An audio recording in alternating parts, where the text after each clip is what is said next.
When we talk about the microbiome, you have to talk about the food, the nutrition, you have to talk where this food comes from, how it's grown, the microbes in the soil. There's a planetary interconnectedness. So it's sort of expanded into a whole universe. The concept of interconnectedness, which obviously is at the center of contemplative practices and Buddhism, once you look at the world with different glasses, it really explains a lot of the things that we have not taken into account, how we interact with the world. We want to make it a positive thing, and I think we're in the midst of this revolution, this paradigm shift. That's my sense of optimism. Welcome to Mind and Life. I'm Wendy Hasenkamp.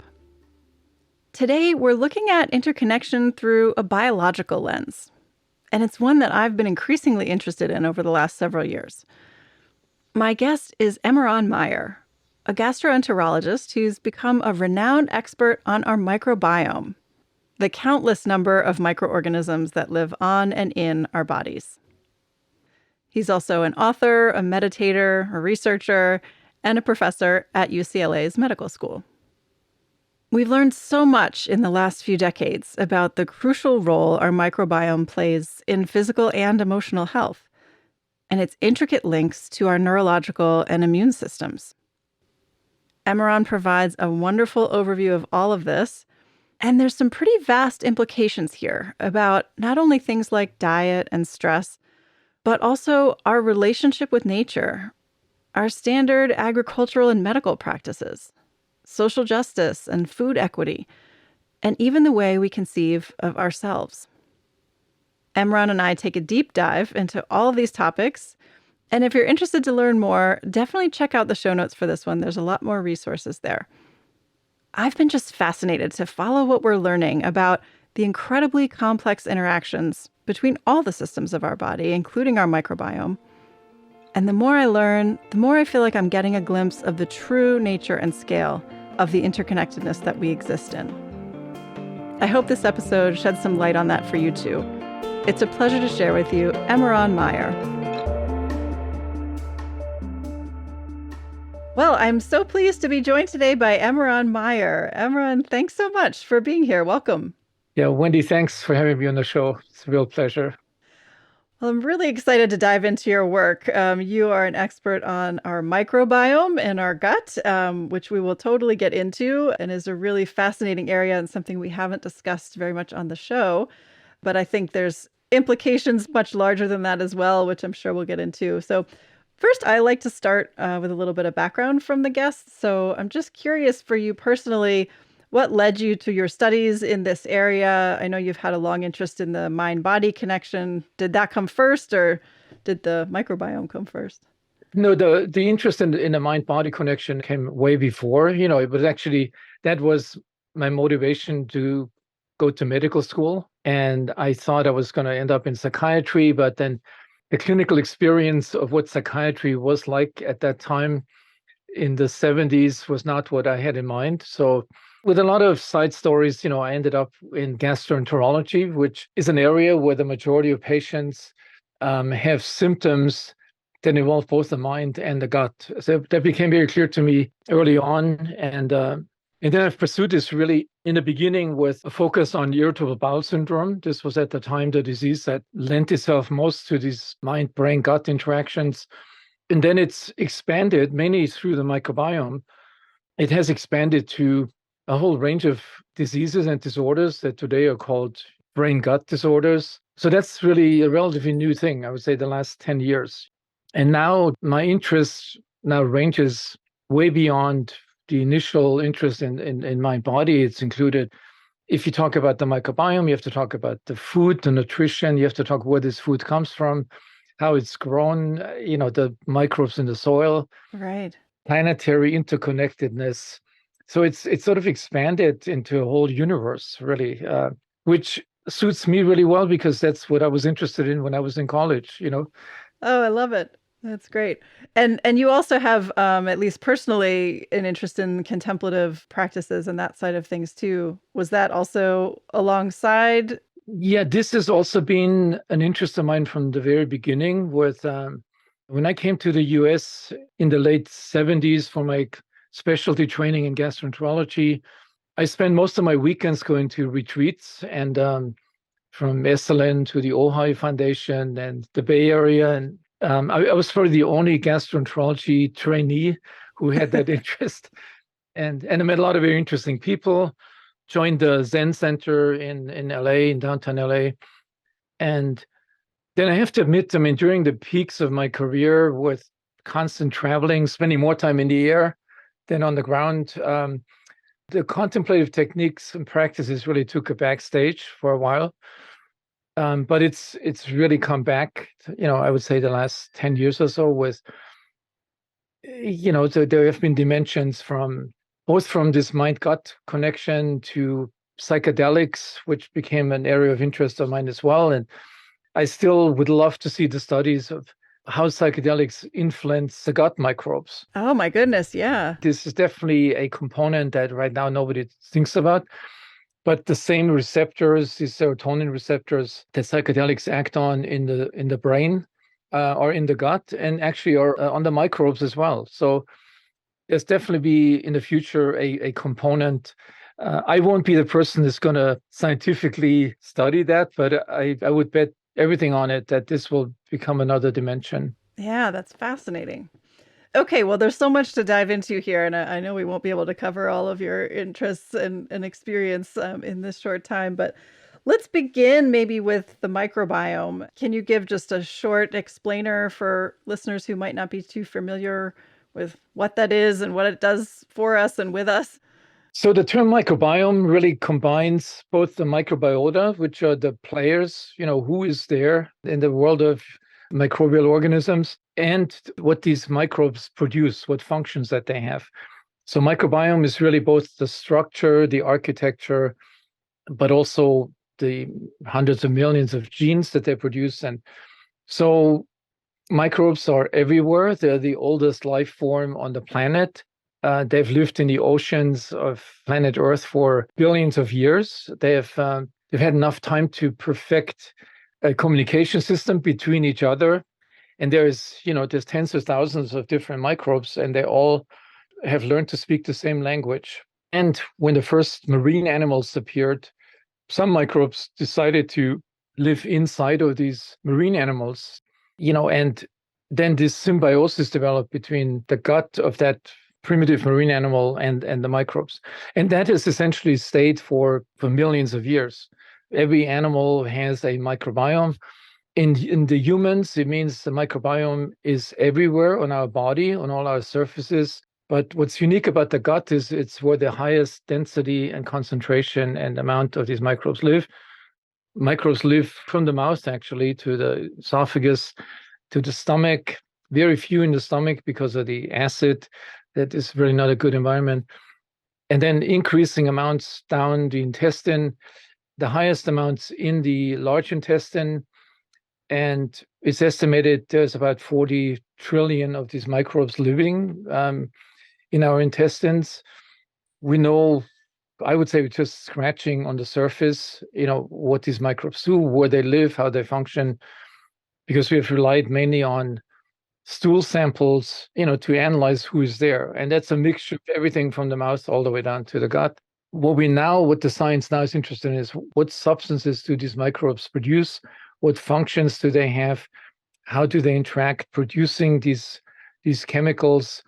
And when I say chemicals, it's chemicals that are signaling molecules. They're part of the microbes' language that they developed and stored in their hundreds of millions of genes.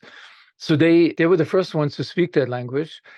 Our nervous system learned that language from them, first in the gut and then in the brain. And now when you think about it, all the higher levels of our brain functions go back to these microbes billions of years ago, how they came up with the language. So yeah, I would say in the universe, our large intestine exhibits the highest density of these microorganisms. And there are bacteria, fungi, and viruses. It's not just the bacteria.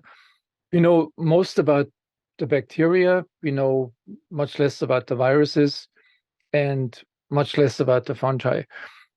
An important thing is everything inside in our gut It's a pretty unusual environment. There's no light, there's no oxygen, and so it's all invisible. And it's probably one of the most complex ecosystems where the microbes, the fungi, the viruses interact with each other in a symbiotic way. And that symbiosis or this intactness of this ecosystem is really what makes up the health of our microbiome in the simplest terms.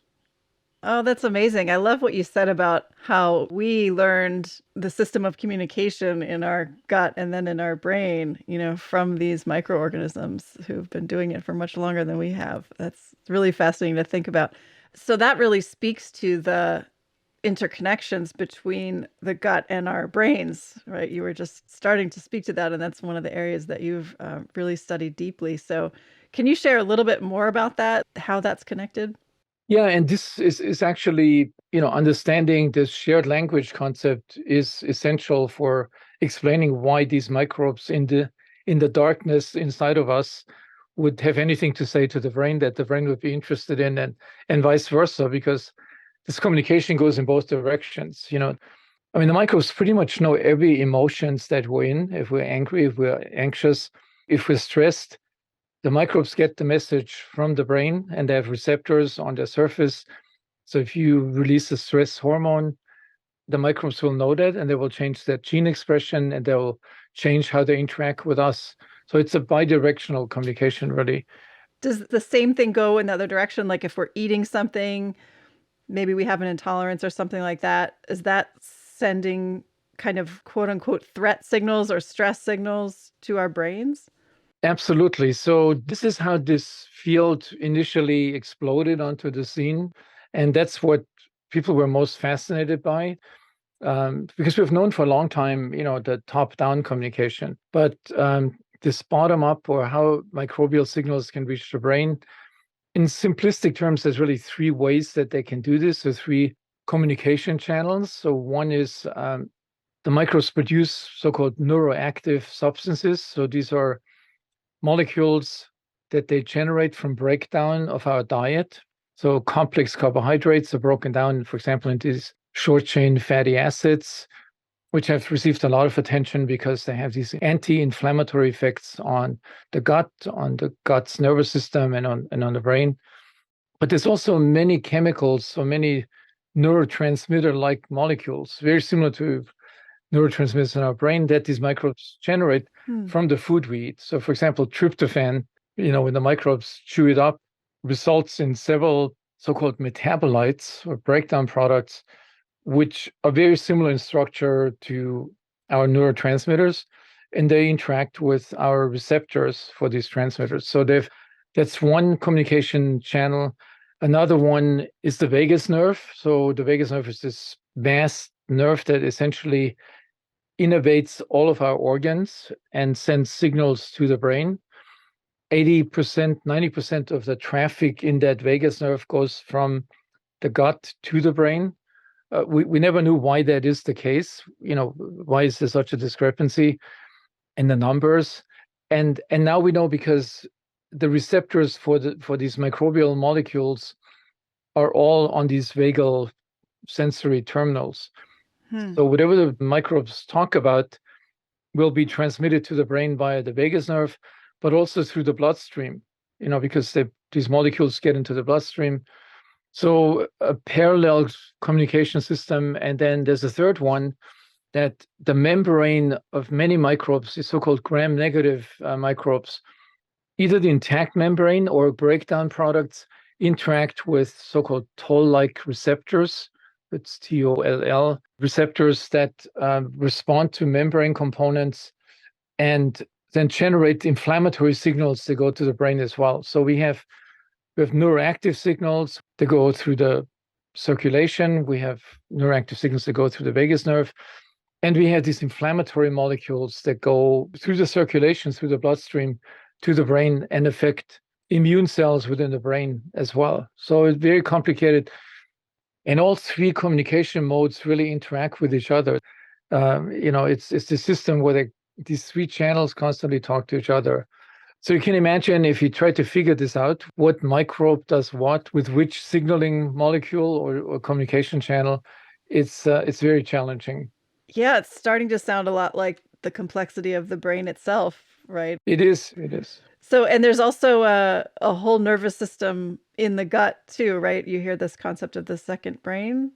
Yeah, and that, the second brain concept has become popularized by a book that came out some 15 years ago, a very prominent neuroscientist, Michael Gershon. And in some way, it was very popular, that term, but in some ways, it's actually a misnomer because it was really the first brain. As I told you, Right. so the microbes settled the GI tracts of these primitive marine animals and helped these marine animals to develop their nervous system, which is a gut-based nervous system. And only later, when these animals developed heads and a polar structure, the same principles were then transported to the brain. So the enteric nervous system is really our first brain, and our current brain is our second brain. I love that.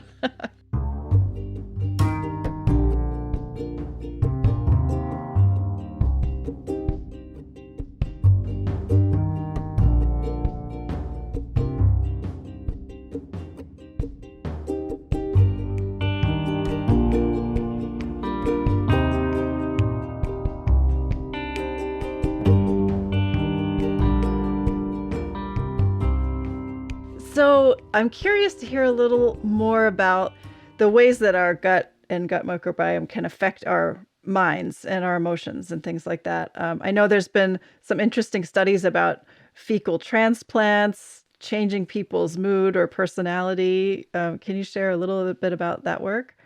Yeah, so a lot of this science has really come from animal studies, where this is relatively easy to do because you can do these fecal transplants and you have laboratory mice that have no microbiome, and then you can add a human microbiome, or you can add a microbiome from a mouse with a different genetic background, with a different emotional behavior. So 90% of that research has come from these mouse experiments. And it's been very challenging to actually reproduce this or translate these animal findings into human findings. Mm. Now, there's more in English language and other languages as well. We always talk about our gut feelings, but to actually pin this down into the same kind of science that we know from the animals, that we can generate a anxiety-prone animal from a calm animal just by doing a fecal microbial transplant, that has not happened in humans, unfortunately. Okay. So we can't say that. Nevertheless, from what I told you earlier, these communication channels, that influence has to be there. It's just to study it in humans with the limitations of what you can do experimentally in a human being is been very challenging. But then there is general things, the well-being that you feel, the sense of well-being and satiation after a meal, for example. So that we understand fairly well. That involves the microbes to a certain degree as well, because these satiety hormones in our gut are released in part in response to stimuli from the microbes in our gut. So that's an example where I could say there's good scientific evidence. There's also evidence from the other extreme, the most miserable feeling that anybody could have or does remember is from a gastroenteritis that affects you tremendously in your thinking, your cognitive abilities, and your emotions. And again, that's something where the microbes obviously play a major role in it. But the more subtle emotions in between, the anxiety and or the depression, much harder to demonstrate, even though there's now a whole field of psychiatry, nutritional psychiatry, that has been publishing. But if you look at the more carefully written reviews on this, the investigators always emphasize we have limited evidence in humans to actually prove that. So I would say there has to be a strong influence, but to tease it out from this complex system is a big challenge. Yes, I can see that. I think whenever we approach such complex systems with like a reductionist scientific lens, we run into a lot of challenges. We've seen that in the meditation literature as well sometimes. So, yeah. Yeah, since you mentioned the meditation literature, and we talked about earlier about this top-down influence. I mean, there are a few studies that very limited that a contemplative state has an effect on the microbes and on their functions. That's almost certainly happening. Yes, I was going to ask you about that. I mean, I would bet all my money on it that there's a strong influence. And it would be great with experienced meditators to look at this, not just what microbes are there, but actually what metabolites do they produce. And I should emphasize again, the field has moved rapidly from the early studies where people always looked at these DNA sequencing techniques to study which microbes are there. It's the same kind of tests that you can do now commercially. Doesn't tell you really much about what these microbes do. It just tells you who's there. But the science has moved rapidly to a field which is called metabolomics or shotgun transcriptomics, where you want to know what genes are expressed by this community of microbes and what molecules are produced by these microbes in combination. It's not a single microbe. And yeah, I would bet all my money on it that if you did a well-designed study today, where you look at this transcriptome, which genes are being expressed, that a contemplative state would change that for sure. And then from what we know, what happens with these metabolites, that they feed back to the brain. So when we do a meditative state, it always involves the whole loop, from the brain to the gut, and then from the gut and the microbes back to the brain, and it engages the whole system. Yeah. Oh, that'll be really fascinating. Hopefully that area of work will take off. I'm also thinking about your latest book is also about the immune connection to all of this, right? Which we know has a lot of connections to our mind states and our brain and also our gut. So do you want to say anything about how that weaves into this complex picture? Yeah, so that goes back to the complexity of the gut, and I like to call it the gut connectome. So we all talk about the brain connectome, how the nuclei in the brain are connected. In the gut, it's even more complicated because we have different systems. We have the immune system, we have the hormonal system, because the gut produces a lot of hormones. We have the enteric nervous system, and we have the microbiome. All these systems interact with each other, and particularly, within a very close spatial distance. So the microbes are separate from our immune system. And I should say 70% of our immune cells are located in the gut. So the microbes are just microns away from these immune cells, and their sensors only separate by a tight layer of cells, so-called epithelium, and by a layer of mucus, which makes up the gut barrier.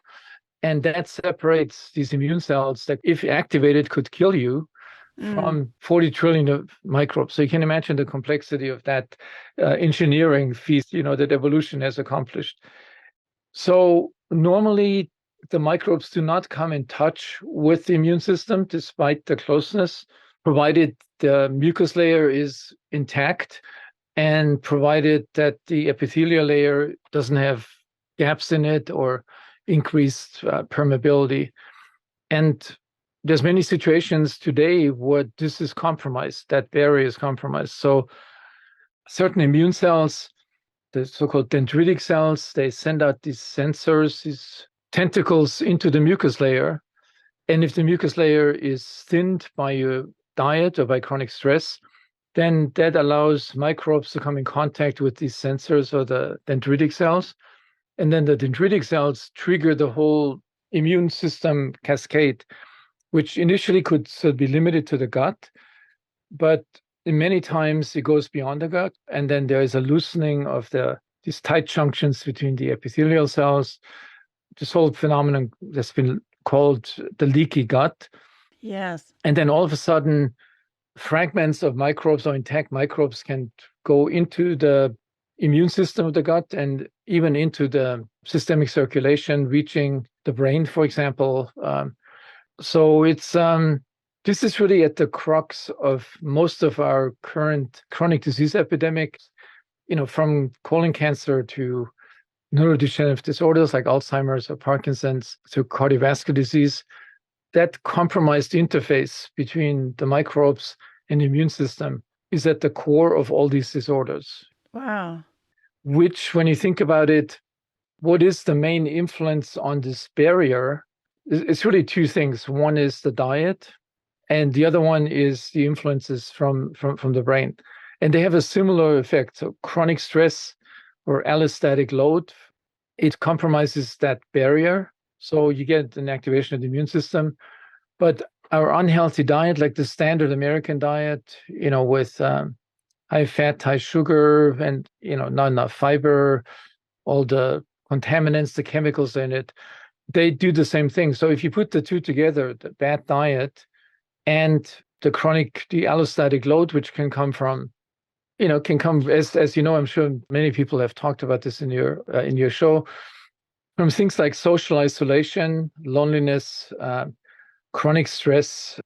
There's a range of negative emotions. All of them have, in some ways, a similar effect on this, how the brain talks to the gut and facilitates this chronic inflammation. So you could almost say, the crux of our current disease epidemic lies in the gut, and it lies in this compromised interaction between the microbes and the immune system. Wow. So is it that what you were just saying about the leaky gut and how when that barrier is compromised and parts of whatever's in your gut, including the microbes, can leak out, and that's what triggers this inflammation, and then it can go beyond just inflammation there at the gut. Is that what you mean? It can go systemic and cause all these other kinds of problems? Yeah, and there's different stages of this compromised barrier. So one is you don't have to have holes in the gut lining, for entire bacteria or food components get into the systemic circulation. If these sensors on these dendritic cells I mentioned in a otherwise intact gut sense that there's microbes too close to them, that already rings the alarm bells and can trigger an inflammation that's limited to the gut. So I always say to audiences, particularly if you see that, 40% are obese, or say, that about 40% of you guys have metabolic syndrome, most likely, which is a condition that indicates that arises from a compromised barrier in the gut and leads to, type 2 diabetes and hypertension. And so it's almost like hypertension. You don't sense it early on. It's something that goes on silently inside of your gut. You can see it if people look unhealthy, meaning mainly, the best indicator is always obesity, or if you see it if people are chronically depressed.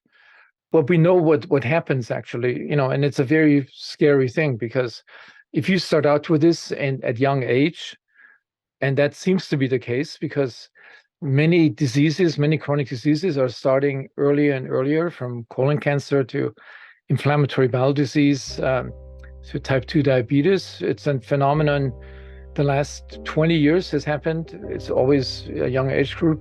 So an individual who has that at age 15, that will affect longevity or health span or lifespan in that individual. They may not know it, until it's too late.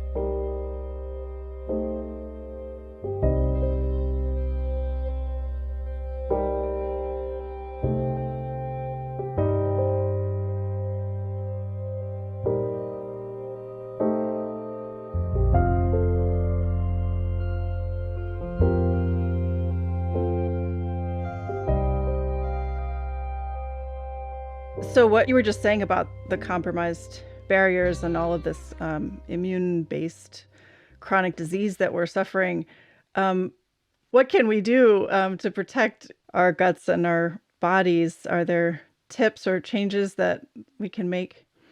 Yeah, this is definitely a challenge because of the multiple factors that contribute. So I told you, from the brain alone, social isolation, depression, chronic stress, basically a negative state of mind, food-related fears. There's so many factors that come in, from the brain side and go down. Yeah, first of all, you have to identify who is affected by which of these factors, and you have to deal with those. I usually get a good idea from talking to my patients, even within the hour of the consultation, where the main areas or where the main points of potential interventions are.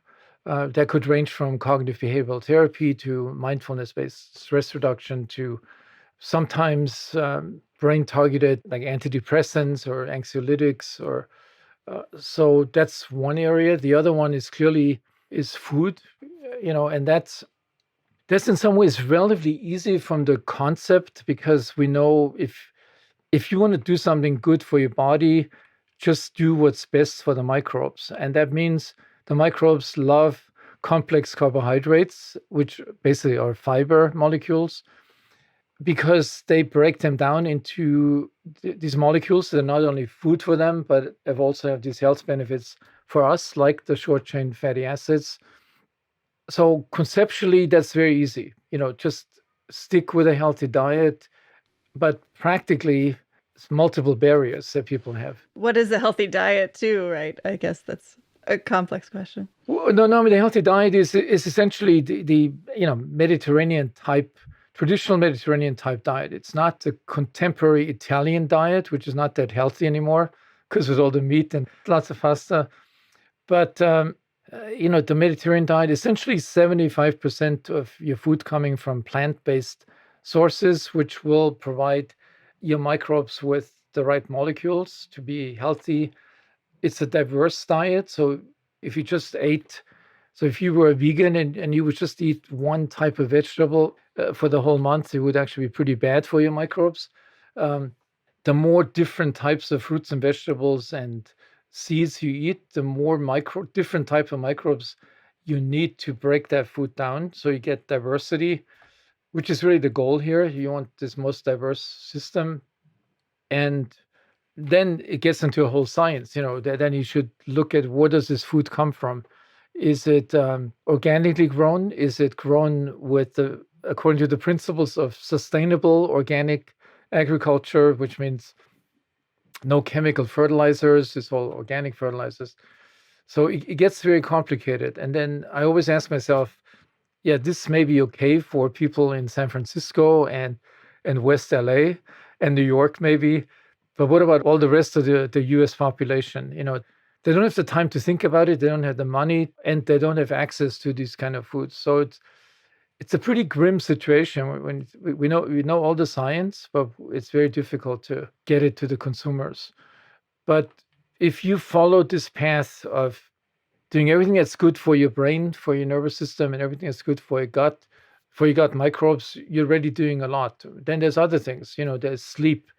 We know that poor sleep affects the gut microbes as well and contributes to the low-grade inflammatory state. We know that extreme exercise has the same negative effect. So while moderate daily exercise is highly recommended and has shown to be beneficial to the diversity, extreme exercise, and that's, triathlon or ultra marathons, actually have the opposite effect. They create the inflammation in the gut, just like the unhealthy food does. Because it's a kind of stress to the system? Yeah, it's a stress. So you could almost say any form of chronic stress, be it dietary, be it lifestyle-wise, be it stressing your brain by lack of sleep, it all converges onto the same end result, increasing your inflammatory state. And because 70% of the immune system is in the gut, it usually starts in the gut. It's sort of the central hub. I never thought, when I chose gastroenterology, that would the gut would come out as sort of the main hub in our system. Yeah. But it seems that it's really the case, It is. It's so interesting. When you were describing it earlier, I don't know why I've never thought about it this way, but it sounds almost like the gut is like another sense organ, right? It's tuned up to sense our entire external environment or whatever's coming into us. Does that make any sense from your perspective? Yeah, no, absolutely.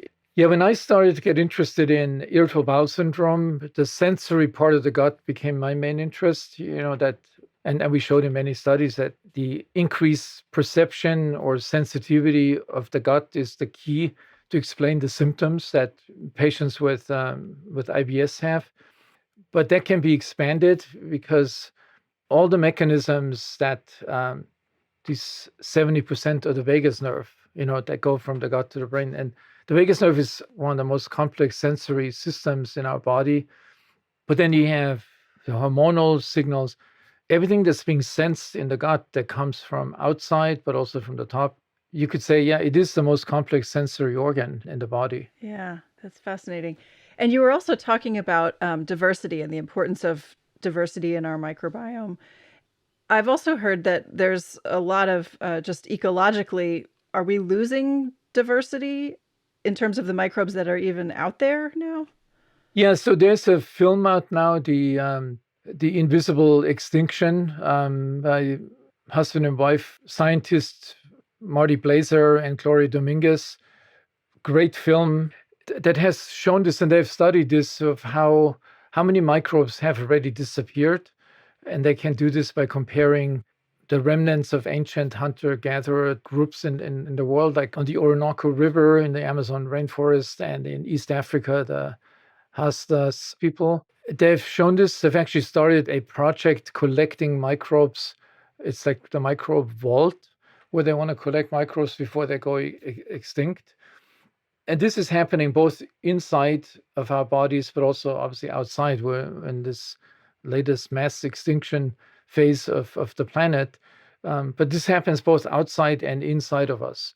So the consequences of this are, if you don't find a way to bring those back, those microbes, we will have permanently lost one of the main hallmarks of a healthy microbiome, the diversity and the richness. So it's not just how many different microbes are there, which is the diversity, but how many of each of those species are there. That's the richness. And both of those have been going down. Is that also due to like environmental contamination and things from human activity? Do they know why? The major factor in humans in the gut is the antibiotics. The antibiotics are this miracle drug that has been invented and has saved millions, hundreds of millions of lives. But at the same time, the irresponsible use of antibiotics for viral infections and not identified bacterial infections has led to, and it's particularly harmful early in life. So a lot of kids by the age of 5 have already had 10 courses of antibiotics. Oh. And that's the time where the microbial ecosystem is being established early in life, the first 4 years of life.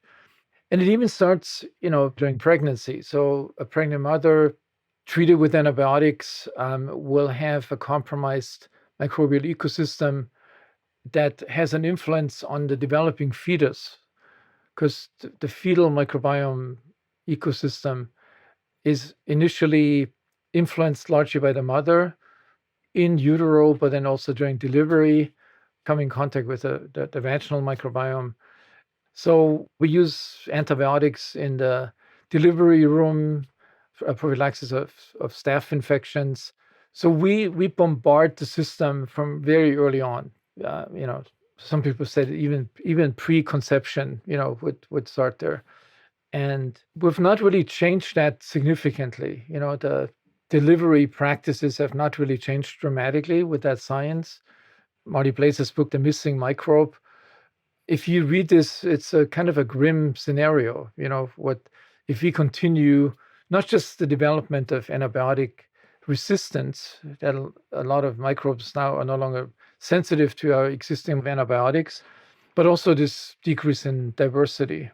And it's something that sadly, I just came back from this trip to Brazil, and we spent a few days in the rainforest of the Pantanal. So this is an area with the highest diverse biodiversity in the world.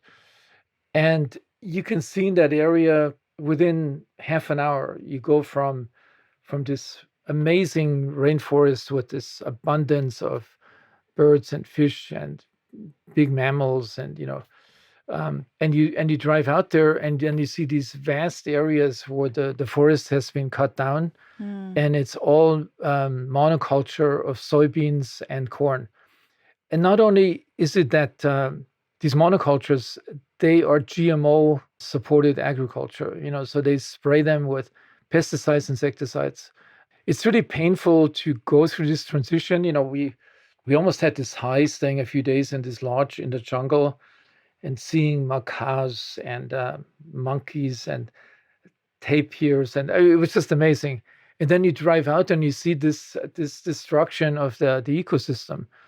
And it really came back to me. This is what we're doing, not to that extreme degree, but in many ways, that's what we're doing to our internal diversity as well, Wow, yeah. So what do you think? So, there is hope. So, for example, in this area in Brazil, there's all these NGOs that are aimed at bringing back some of these animals that are threatened by extinction. So there's the Blue Macau Foundation, there's the Jaguar Foundation, and they've all been successful. They've been highly successful. So this is something I think we should learn from these people, that it's possible to bring these animals back. And, there are ideas that Dr. Blazer always talks about. We could bring those back if we introduce microbes that have gone extinct, that they store in this vault early on in life, when the ecosystem still allows us to introduce new organisms. So one could see a world where, babies, newborns get a fecal microbial transplant or pills that contain consortia of these microbes early on in life, and then they would have those. So it's definitely, there are ways to counteract it. I'm not sure if humans are really able and willing to change their behavior on the planet anytime soon enough to prevent some really major, negative things to happen. Yeah. Yeah. You were talking about the way that our microbiome is set up so early in life, and even impacts from the pregnant mother. And if she is exposed to antibiotics, for example, like that can impact the developing fetus. I'm wondering, based on what you were saying earlier about stress and things like that, has there been any research on the mother and conditions in her life? And if there's stress there, does that impact the development from a microbiota perspective of the fetus? Yeah, absolutely. So there's some very elegant animal experiments that have shown, that a relatively mild stress, auditory stress of pregnant rat mothers or mouse mothers, that they affect the composition of the vaginal microbiome.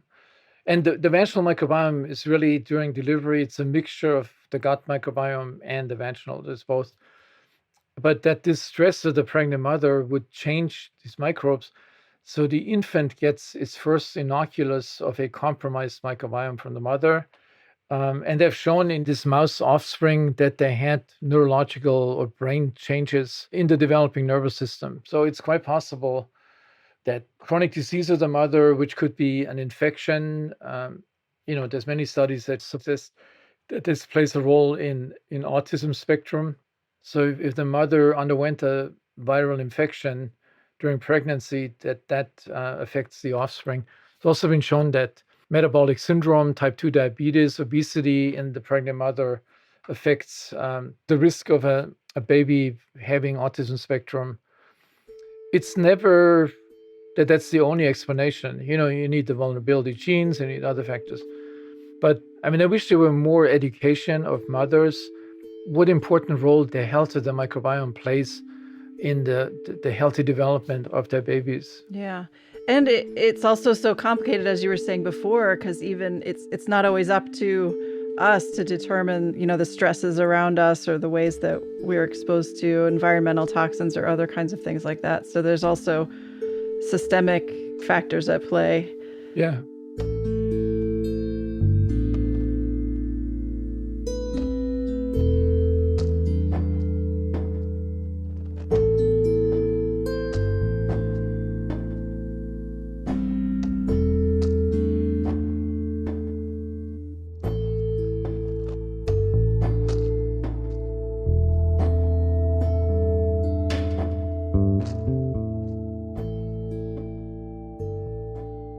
I would love to bring in, your interest in the contemplative space and kind of thinking more broadly. You've spoken a lot already to the interconnectedness at all of these levels, from the bacteria and microbes that live inside us all the way up to planetary health and environmental destruction and things like that.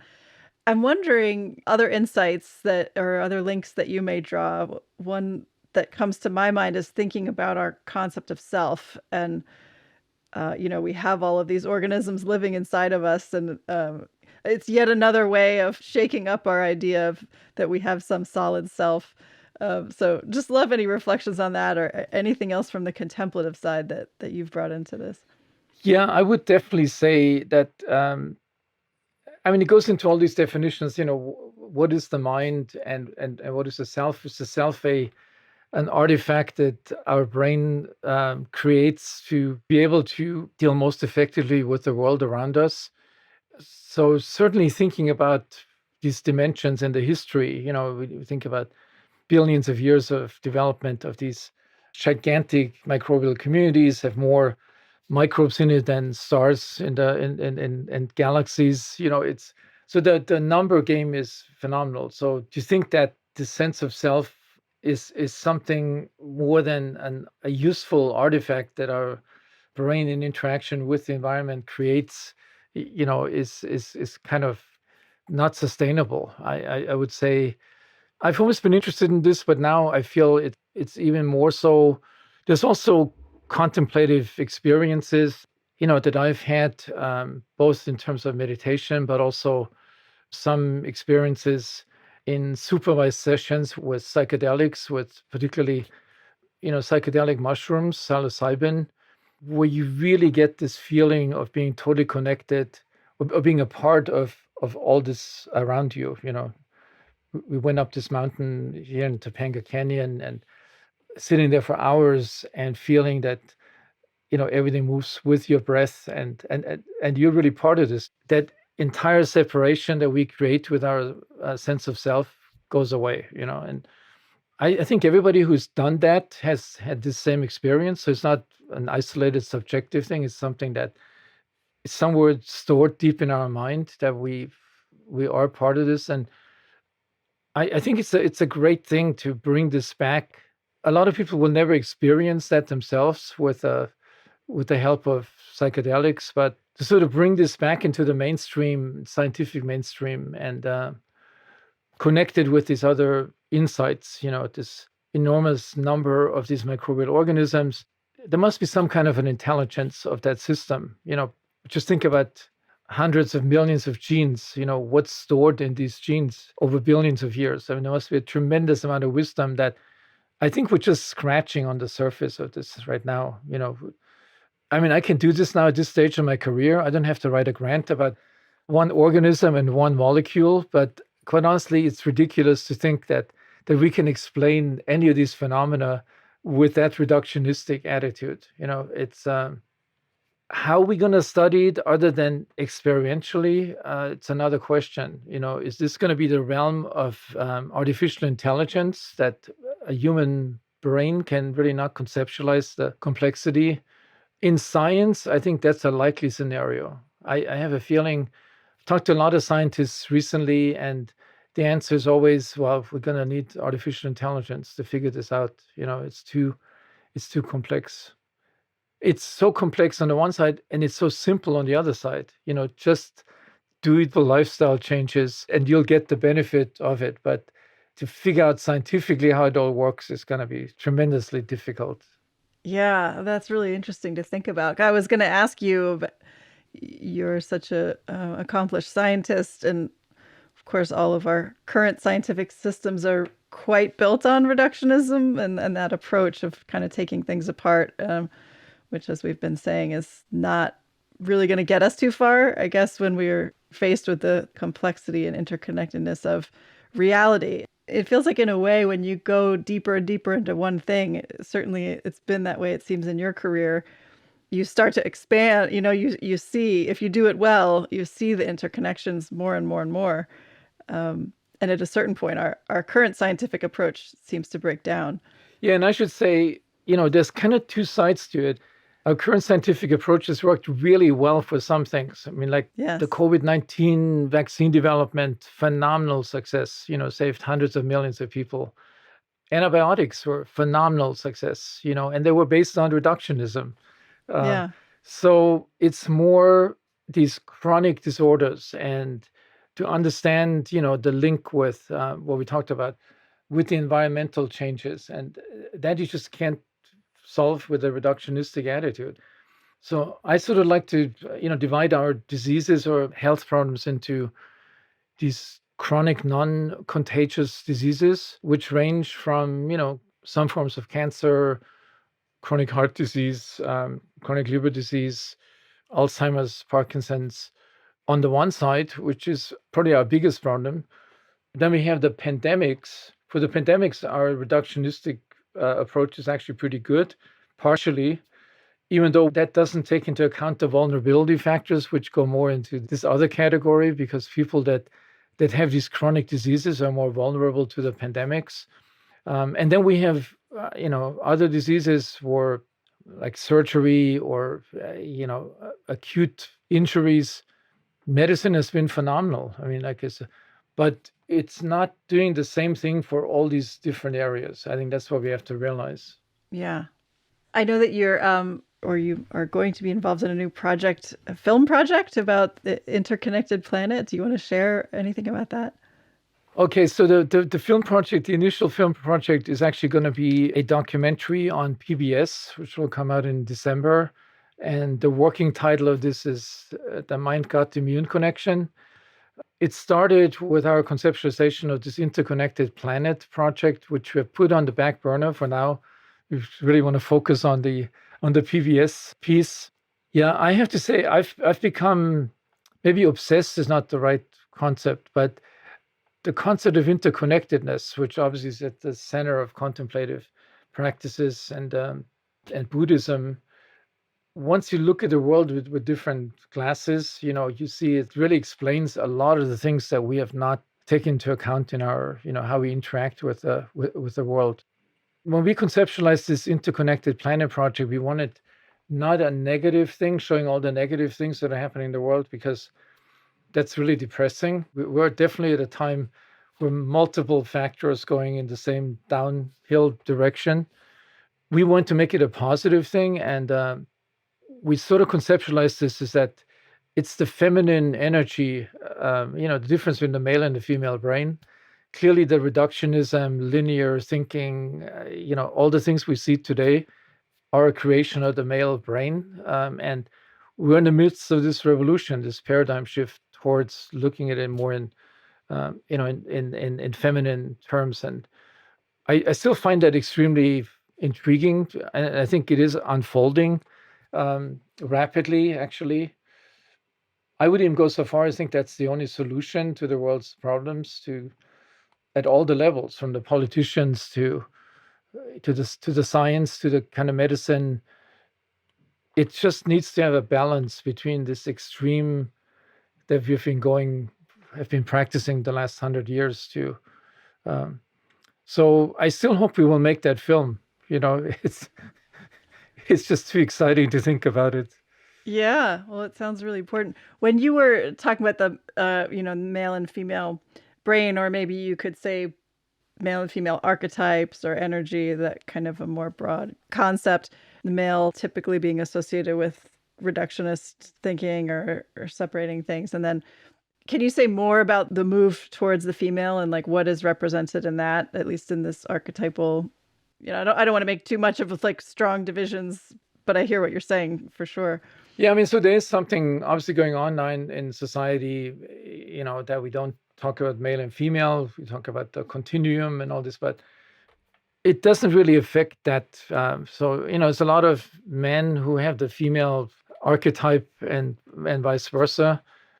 So with women, if you look at evolution, female animals and humans have always had the task of taking care of the offspring. There was the guarantee that the species survived, and they probably could have done it without the males fighting constantly, So, but they also had to nurture and take care and protect the offspring. So it's a totally different priority, the way they look at the world or have looked at the world. And it goes back to animals.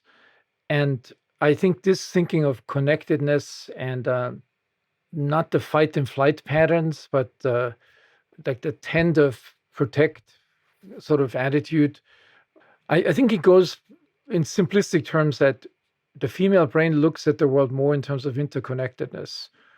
We clearly, as a society, with all this dramatic changes now, the role of females in science and politics and all the professions, sort of taught our female students the male principles. But I think you can already see that women are not just accepting that, they're modifying it based on their own experiences. So that's the hope. I think there's a phase where females became super males in order to succeed. But then there's going to be a phase where they're actually going to be implement the more, feminine view of connectedness and the view of the world. So that's my sense of optimism. Beautiful. Well, thank you so much, Emeran. This has really been fascinating, and I really appreciate you taking the time to share this wisdom with us today. We'll look forward to your future work. Yeah, thanks, Wendy. It was really a joy and a privilege to be on the show.